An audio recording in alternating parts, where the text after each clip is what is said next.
नमस्कार भावांनो, जय महाराष्ट्र। आपली गाडी खाली झाली होती सोनीपतला आणि दिवसभर थांबलो राव, काय माल निघला नाही। संध्याकाळी म्हटलं गुडगावला जायला लागते, उद्याची एक ऑर्डर कन्फर्म होती। अवला सूरबागामध्ये दिल्ली बायपासला म्हटलं गुडगावला पोचूया। पुढं पुढं आलं, भूक लागली, मग शेव भाजी रोट्या निवार लावला बघा दणका। आणला गुडगाव कुठं आणि कंपनीत येऊन दिली ताणून बघा। का सकाळी ऊन तोंडावर आल्यावर उठलो, फ्रेश होऊन बघा दिवाबत्ती केली आणि म्हटलं आता पोटाचं जुगाड लावायला लागतं। इकडे काय जेवण चढलं नाही, मग आलो बघा राशन घ्यायला। छोटस दुकान होतं, मग सगळं साहित्य घेतलं बघा। लागल्या अंगानं भाजीपाला पण घेतला, गळ घेतलं, म्हटलं पंपावर जाऊन आता जेवणाची तयारी करूया। पंपापासून 300-400 मीटर कंपनी होती भरायची। महिना दीड महिन्याला काढला बघा सगळा परपंचा बाहेर। कान कान कान बघा सगळी भांडी धुवून घेतली आणि लागला की वाघ बघा जेवणाच्या तयारीला। तांदूळ धुवून घेतला बघा, पहिला गॅस पेटवला, मग काय जिरा राईस टाकला बघा आणि म्हटलं आता भाजीच्या तयारीला लागूया।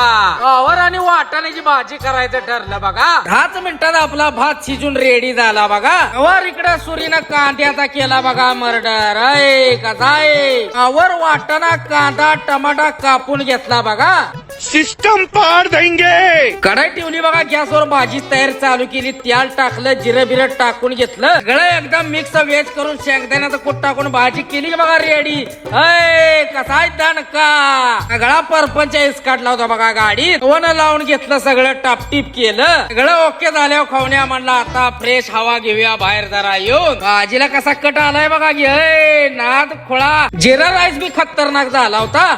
या सगळ्यांनी जेवायला भाजी एकदम खतरनाक मिळून आली होती, मग घेतलं बघा वाढून। 5-6 दिवस झालं मिळमिळीत खाऊन किकलं होतं, एकदाच तिकाट घेतलं बघा, 2 घास खाल्लं, असलं भारी वाटलं नाही ना, त्या बादच विषय झाला होता। फायनली जेवण झालं ओके मध्ये, म्हणलं आता सगळं आटपूया। थोडंच राहिले म्हटलं संध्याकाळी दाबू, कारण 5 वाजता गाडी भरायची आहे। 2 वाजले ते म्हटलं 5 वाजेपर्यंत पडी मारूया। आता गाडीत आलो बघा, मारली पडी, आता भरायची तयारी आहे। फायनली 5 वाजले बघा, आपल्याला जायचं भरायला निघालो बघा कंपनीकडे। इथनं कुठनं आणि काय आणि कुठला माल भरतोय ह्यासाठी उद्याचा व्हिडिओ बघायला लागतोय। तर भावांनो, तुम्हाला व्हिडिओ आवडल्यास नक्की लाईक शेअर कमेंट करून सांगा। जय महाराष्ट्र।